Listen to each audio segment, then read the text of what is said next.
लिए लत नहीं है, आदत से बना रिवाज है।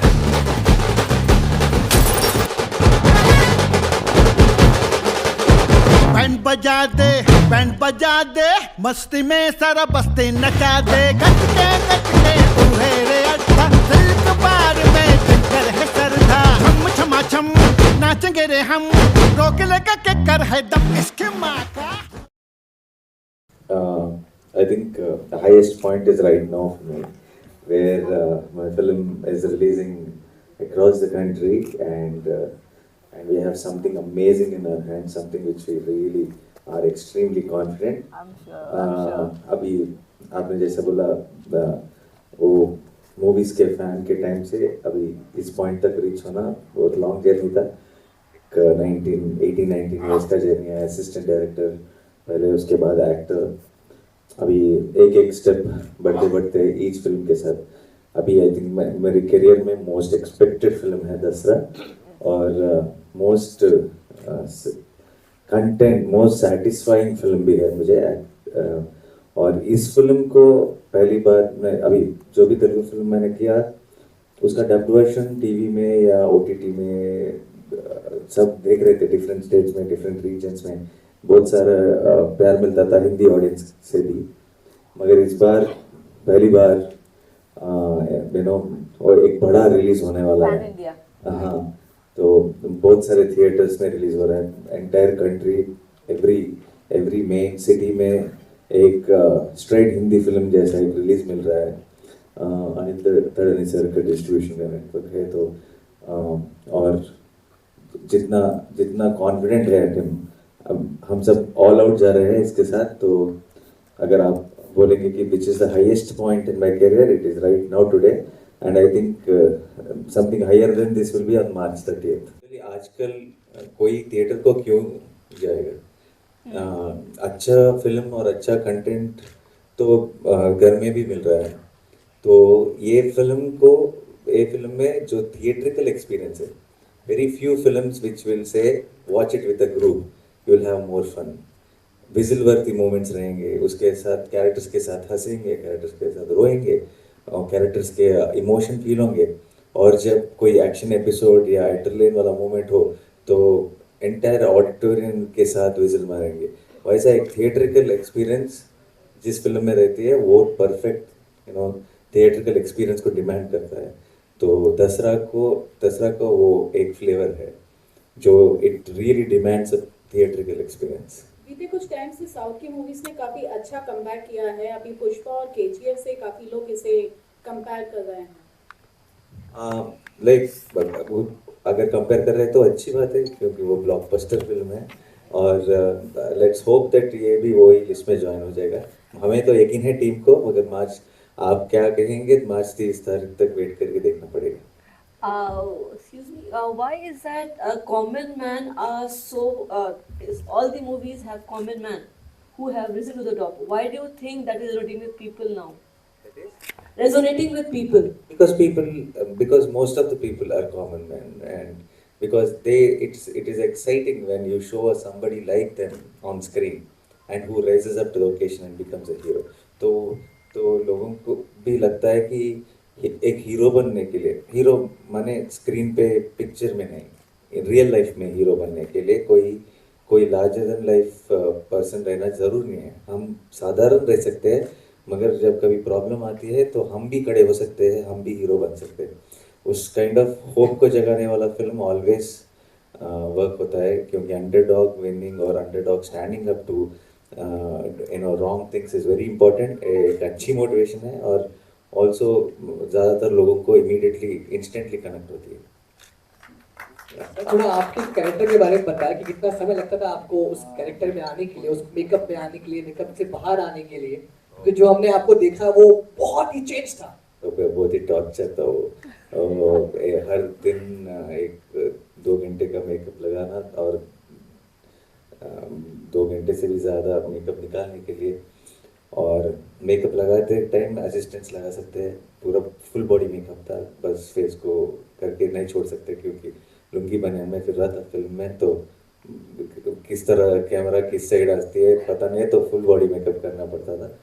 और मेकअप लगाने से भी मुश्किल था मेकअप निकालना, बिकॉज लगाना तो असिस्टेंट्स करते थे, निकालना वो नहीं कर सकते, बाथरूम में मैं ही करना पड़ता। तो बहुत मुश्किल था, और बहुत सारा डस्ट, आप देख सकते हैं कितना धूल है, डस्ट है लोकेशन में, हर दिन फुल कुछ दिखाई नहीं देता था, उतना डस्ट हमारे लंग्स में, मुंह में, फेस पे, everywhere it was lot of dust and we all fell sick also.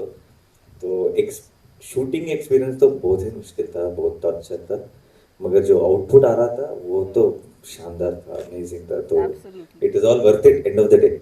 How do you feel from being a clap assistant to a superstar? I don't think I'm any superstar. I'm doing great films. You are. No, but आप agree करते हो इस बात से? Yes. I would like to believe that I'm an actor who's constantly trying to do something unique and exciting, and I have the blessings, so I think I'm getting nice unique scripts, so I should be thanking, अगर इतना प्यार मिल रहा है मुझे, तो I think ये सारा credit मेरे दर्शकों को जाएगा, डायरेक्टर्स को, जो इतना यूनिक स्टोरीज ला रहा है मेरे पास। एक नेचुरल स्टार आपको कहते हैं, जब आपको पहली बार किसी ने कहा कि you are the natural star, तब क्या मन में आया, क्या लगा कि यार मैंने ऐसा क्या किया, कौन सी चीज के बारे में कहा होगा उन्होंने मुझे? ये एक लॉन्ग स्टोरी है, जैसे वो टैग है, मैं जनरली वो टैग्स का उतना पसंद नहीं करता हूँ, बोलता था कि क्यों ये टैग का क्या पॉइंट है, मगर इनिशियली मुझे तेलुगु में जिस तरह का स्क्रिप्ट मैंने पिकअप किया, जिस तरह की सटल परफॉर्मेंसेस थे, तो नेचुरल एक्टर बोल के बुलाते थे, और उसके बाद मैं नेचुरल स्टार बोल के पुकारना शुरू किए, एक बल्ले बल्ले मगर एक ब्लॉकबस्टर फिल्म के बाद में, और वही अटक गई मेरे नाम के साथ। और जब भी लोग प्यार से बुलाते हैं, तो when it is coming from a space of love, then why say no to it? So मैं भी अभी ओन कर लिया उसको। क्या बात है। Hi Nani, hi welcome to Orange City Nagpur. Here okay. आपसे एक डायलॉग सुना था, हाँ। दारू वाला। कौन सा? दारू अपन का लक नहीं। हाँ, अरे डायलॉग सुना था आपको, दारू अपन के लिए लत नहीं है, आदत से बनी रिवाज है। Is that right? ये हमारा अतुल है, अतुल के लिए भी वही है, आदत से बड़ा रिवाज है। अच्छा, रोज सुबह शाम खाने से पहले, खाने के बाद पौवा लेता है वो। घर पे ये डायलॉग बोल रहे क्या आप? उनकी बीवी बहुत डांटती है उन्हें, तो आप बोले देखो इतने बड़े सुपरस्टार ने बोल दिया, तो अब मेरे लिए रिवाज है ये। तो अब आइए आपके बीवी को भी पिक्चर को, और पिक्चर के बाद में ना पवा पार्टी नहीं होगी, एक अच्छा मैसेज भी है फिल्म में। हाँ।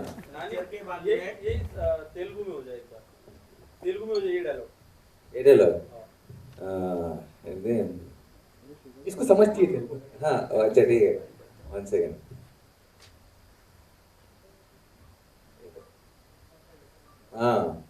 మందంటే మాకు వ్యసనం కాదు, అలవాటు పడిన సాంప్రదాయం. Hi Nani, hi. This is RJ Jalas from Radio Orange. And first and foremost, आप जिस हिसाब से पौवा बोल रहे हो, मुझे बहुत मजा आ रहा है, एक बार बोल के फिर से आप बता दो। पौवा? Yes, yes, we are having a lot of fun. And अभी आपने जस्ट बताया कि मेकअप लगाने में, मेकअप उतारने में बहुत ज़्यादा टाइम जाता था, वो चैलेंजिंग था काफ़ी। अगर लाइक मूवी में मैं पूछूँ, लाइक प्लॉट वाइज पूछूँ, वाज इट लाइक डिफिकल्ट कि आप एक कॉमन मैन का रोल पोर्ट्रे कर रहे थे, और उसमें कौन सा इमोशन दिखाना सबसे डिफिकल्ट था? लाइक एक्शन बहुत था, इमोशंस बहुत हैं, तो कौन सा एरिया सबसे ज़्यादा वर्किंग एरिया था, कौन सा ज़्यादा सबसे ज़्यादा डिफिकल्ट था? लाइक यू फेल्ट कि हाँ इसमें टाइम जा रहा है, रियल टाइम। हाँ, अब first of all common man का रोल, मैं एक्टर बनने से पहले, जब से पैदा हुआ, मैं कॉमन मैन का रोल ही कर रहा था, क्योंकि मैं कॉमन मैन नहीं था, अभी भी कॉमन मैन हूँ, मगर बहुत सारा प्यार मिलता है ये कॉमन मैन को अभी एक्टर बनने के बाद। तो and I always connect to those roles because it is like me and my mind set is that. तो पिक्चर में कैरेक्टर को अंडरस्टैंड करना उतना मुश्किल नहीं था, क्योंकि मेरा जो डायरेक्टर है वो उसी एरिया से आया है, जो वर्ल्ड हम दिखा रहे हैं दसरा में, जो वीरलपल्ली का विलेज है कोल माइंस के बैकड्रॉप में, वहाँ से आया है, सो वो पूरा वर्ल्ड को बहुत अच्छी तरह से समझता है।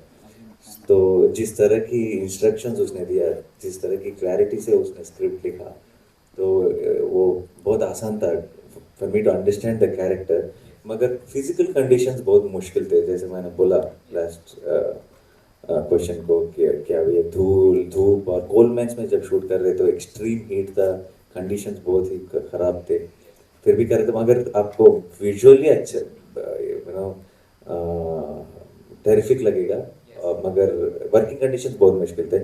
तो फ्यू एपिसोड्स है जो इजियर थे, जो डायलॉग का सीन्स है ये सब, और एक्शन एपिसोड्स और सॉन्ग्स जब शूट कर रहे थे तो हेवी डस्ट और हीट में वो ज़्यादा मुश्किल थे, और वो मेहनत सर आपकी दिख रही है, और thank you very much. Plus एक छोटा सा सवाल और था, लाइक देयर अ मोमेंट जब आपको लगा हो कि बहुत ज़्यादा डिफिकल्ट हो रहा है, लाइक और उस मोमेंट में आपको लगा हो कोई एक ऐसी चीज़ जिसने आपको मोटिवेट किया हो, लाइक हाँ, एक गाने में एक शॉट है, आपको इस गाने में नहीं, और एक गाना है वो अभी पिक्चर में ही देखने को मिलेगा आपको। उसमें एक शॉट है जो एक कोयला बोलते हैं ना, कोल्स को, कोयला लेने वाला एक डंपर ट्रक में मैं गिर के, वो कोयला के साथ मैं नीचे गिरने का शॉट था। जब ट्रक ऊपर करती है अनलोड करने के लिए, तो कोयला सब हमारा फेक कोयला है जो प्रोडक्शन शूटिंग के लिए बनाती है, कोयला जैसे दिखने वाला, नहीं तो मैं मर जाता था, क्योंकि ओरिजिनल कोल में तो नॉट पॉसिबल, मगर उसमें जो सिंथेटिक डस्ट है, जब मैं गिरा, पूरा वो डंपर का फुल ट्रक जब अनलोड किए वो डस्ट पूरे से अंदर भी चले, बिकॉज वो पूरा कवर कर दिया मुझे, और जब आप सांस लेते हैं तो पूरे डस्ट चले जाते हैं अंदर, तो वो था बहुत मुश्किल मोमेंट, क्योंकि उसके बाद करीब 2 महीने तक ठीक से सो नहीं पाया, क्योंकि वो डस्ट का वो इफेक्ट रहता है ना लंग्स में, हर एक घंटा उठ के रेस्टलेस हो जाते थे, फिर सोना पड़ता था, तो वो था most difficult moment entire shoot में। But that hard work is going to pay off, बहुत अच्छा। और एक चीज मैं और बोलना चाहूँगा लास्ट में कि हम वी आर वाइडली पॉपुलर, एक हमने प्रोवर्ब सुना है कि कोयले की खदान से ही हमें हीरा मिलता है, तो आई गेस हीरा हमारे सामने बैठा है। एक जोरदार ताली हो जाए फॉर नानी, brilliant job, thank you so much.